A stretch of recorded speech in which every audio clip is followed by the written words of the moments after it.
katta farzandimni bog'chaga yuborib, kichkinamni qaynonamga berib, bismillah deb ishlarimni boshlab oldim.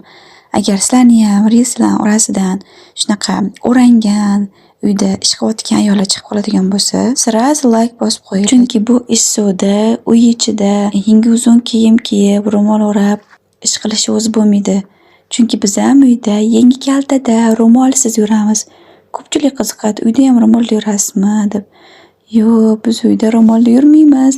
Biz ro'molda uxlaymiz. Men ko'rayotgan reelslar orasida ko'proq ayollar uylarini remont qilishayotgani, keyin bir dunyo dardini aytib, oxirida deb gap boshlab qoldilar bir obunachim deb gapiradi-ku, gapini tugatadi-ku. Shunaqa videolar ko'p chiqadi. Yo, men shunaqalarni eshitganim uchunmi, bilmadim, lekin menga bironta obunachim hali bir nima deb dardini dasturxon qilgani yo'q. Sizlar ko'rayotgan videolarning orasida qanaqa videolar ko'proq chiqadi? Kommentariyada yozib keting, o'qib chiqaman. Ozodchikali video qilish ham osonmas ekan. Hammaga rahmat.